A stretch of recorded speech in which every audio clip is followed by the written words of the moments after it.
Hey students, in this video we're going to talk about the hypotenuse leg theorem and justifying congruence. So our objectives are to use the hypotenuse leg theorem to justify congruent triangles, and we're going to complete proofs using the hypotenuse leg theorem. So the hypotenuse leg theorem is if we have a right triangle where the hypotenuse is congruent to the hypotenuse of another triangle, and the two triangles also share one pair of congruent legs, the triangles are congruent. And the reason that is that the side that is not marked BC, because of the Pythagorean theorem that we're going to cover in the next unit, there's only one side length possible for BC. So like say AB was, we'll say this is 4, that side's 5, we'll say FE is 5, and DE is 4. Now we're going to see that because of the Pythagorean theorem later on that there's exactly one side length possible that makes a triangle, a right triangle. In this case, that side is going to be 3. And so the hypotenuse leg theorem basically forces a side-side-side congruence, even though we don't have to know that third side. There's only one possible side length that BC and DF can be, and they have to be the same thing if AC is congruent to FE and AB is congruent to DE. So again, the hypotenuse leg theorem is we have a pair of congruent hypotenuses, which is the side opposite the right angle. The hypotenuse is the side that is across from the right angle. So we abbreviated that hype, but we'll say hypotenuse. So all right, so again, the hypotenuse is the side that is across from the right angle. And then if we have just one pair of congruent legs, we can use the hypotenuse leg theorem. So in this proof, we're given WZ is perpendicular to WX. Now remember, perpendicular means makes a right angle. This symbol means is perpendicular to. And perpendicular means it makes a right angle. So we know WZ is congruent to WX. So we're going to draw in a right angle.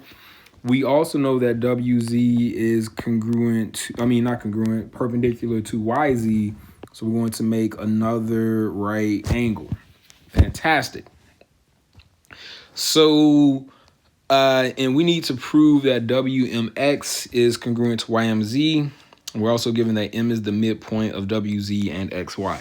So let's go. So if M is the midpoint of WZ, that means that WM is congruent to ZM. So first thing we're going to write is statement 1 is WM is congruent to ZM. I'm sorry, we'll make that a ZM. And that reason is definition of midpoint.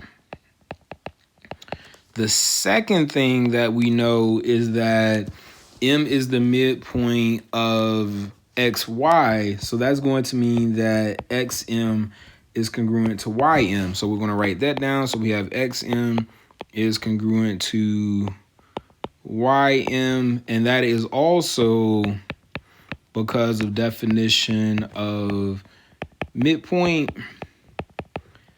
And now what we have is we have a pair of congruent hypotenuses and we have a pair of congruent legs. So we're going to say triangle WMX is congruent to triangle YMZ. And that reason is going to be the hypotenuse leg theorem. So hypotenuse leg theorem. And again, that's because we have a pair of congruent hypotenuses and a pair of congruent legs. So we only need 2 congruences for the hypotenuse leg. One of the congruences has to be the hypotenuse. The other could be some leg.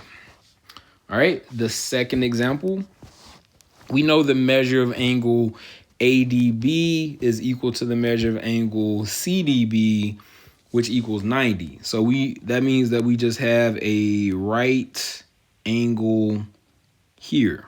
So we have a right angle here. So our first state, and we also have AB is congruent to CB. So segment AB is congruent to segment CB. So our first statement, AB is congruent to segment CB. And that reason is given. 2, we know that BD is congruent to DB, and that is because of the reflexive property. Reflexive property. And so 3, now again, we already have a pair of congruent hypotenuses. AC is a hypotenuse, and BC is a hypotenuse. And they have this other leg BD in common, so we're going to say triangle BDA is congruent to triangle BDC, and that reason is hypotenuse leg. Because again, we have a pair of congruent hypotenuses, and they share, in this case, that congruent leg of BD. Now, we use the 90-degree part to justify having 2 right triangles. That's why we use this information. All right, so now moving ahead, what information would be needed to prove the triangles are congruent by hypotenuse leg? So if we have a right angle here, that means that angle LCK is also a right angle because vertical angles are congruent. So remember, for hypotenuse leg, we need a pair of congruent hypotenuses. So the other thing that we need is LK is going to be congruent to ED. So we would also need to know that segment LK is congruent to segment ED. That's the other bit of information. So now moving forward, we're going to do the same thing, but using the other 4 congruence theorems that we know. So in example 4, what other information will we need to prove the triangles are congruent by the given theorem? In this case, we're talking side, side, side. So remember, for side, side, side, we need 3 pairs of congruent sides. We already know that CX is congruent to DE.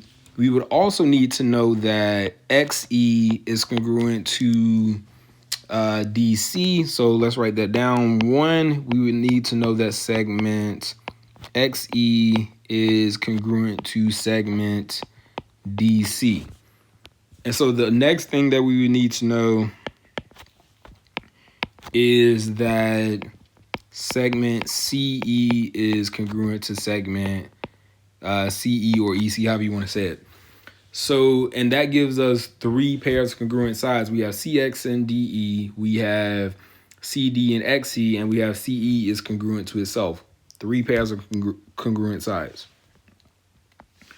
For example 5, we want to see what information we would need to do angle, angle, side. So remember, for angle, angle, side, the side is not between the 2 angles that are the 2 pairs of congruent angles. So in this case, we would need to know either, so we can go 2 ways with this.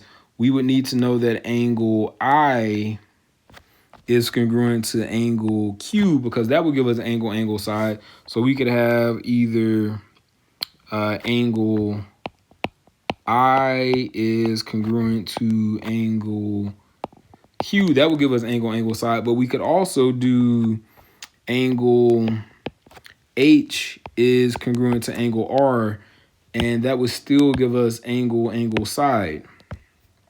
So we take that one out. So then we could also know that angle H is congruent to angle R. That would also work. So we can have one or the other. There are 2 answers here. Now, we couldn't say something like angle H is congruent to angle Q, because that wouldn't actually make sense based on how the diagrams look. So for the next one, what will we need to know to prove side angle side? All right, so based on the angles that we already have given, we would need, for side angle side, the angle needs to be between the two sides. So that means that DQ would have to be an included side and DE would have to be the other side. So in the other triangle, that would mean that segment DQ would need to be congruent to segment EF. So that's one congruence. The second congruence is going to be that segment DE is congruent to segment ED. Again, reflexive property congruent to itself. So let's mark that FE. So now that will give us a side, an angle, and the side, and the angles between the two sides. So that's the extra information that we would need. And for the last example, what information will be needed to prove angle, side, angle?